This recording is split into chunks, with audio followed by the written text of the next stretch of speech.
All right, guys, your buddy Ken Tips here. Today we're going to talk about Bullion and their premiums. So this isn't financial advice. This is just a hobby of mine, and it's just for educational purposes, of course. So if you look here, I got a lot of silver and gold, and all of these bars will actually have a premium that you have to pay on top of what the current spot price is.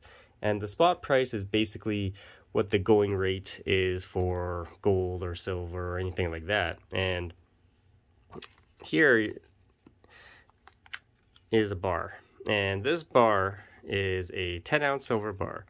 And as you can see, it's very nice. That's why I like this. It's because it's so cool looking. So if you look at that, but when you buy a bar like this, you have to pay a premium, and that premium is basically how much it costs them to like make one of these things. Every dealer will have pretty close premiums together, but some of them will charge more, some of them will charge less. Okay, so because sometimes they'll have sales and stuff like that, right? So, and the spot price is, like I said, it's what the going rate is. If you're lucky and you can get this for spot price, that's what you're aiming for, realistically. So, but everything here has a premium. Okay, so now the key whenever you buy one of these things, as of course as I mentioned, is to get it as close to spot price as possible. Now, this 10-ounce gold, 10-ounce silver bar, the premium going rate for silver is actually 10%. So about 10%, give or take. Okay, so as I mentioned, every dealer will have their own percentage. Now, going rate for this gold bar is generally about 5%, give or take. Okay, so as you can see, like I said, that's 1 ounce gold bar. Here's a 1 ounce gold bar.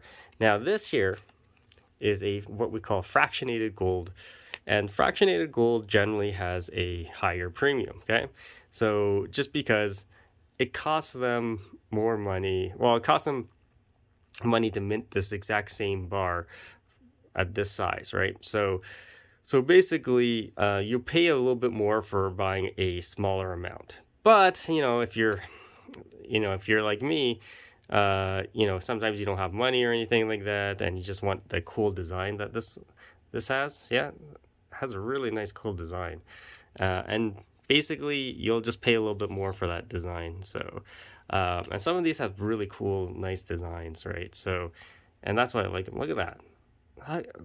Look at the detail you can get into this little tiny bar. So this one here, I believe, is a 5-gram gold bar. It's pretty nice. And then you'll see something like this. This is a kilo. Okay, so look at that. Look at the design. The reason why I bought this actually was just the design. It's so nice looking. So it's very pretty looking. Like, how could you not like this? But it's so bulky and it takes up so much space. But yeah, that's why sometimes I just like the little tiny ones. The design is very nice. But yeah, so the key is to, like I said, get it as close to spot price as possible. Nowadays you're probably not going to find anything at spot price, but if you do, you're one of the very lucky people. So but yeah, so this has a pretty cool design too, so let's check that out. All right, guys, so that is basically premiums and spot price. But yeah, it's tough to get it at spot, but if you ever do find somebody that sells it at spots, I would be worried, because unless they're a reputable dealer, it could be fake, and there are fake gold out there, so just be aware of that, guys. So all right, guys, see more videos, and we'll see you on the next one.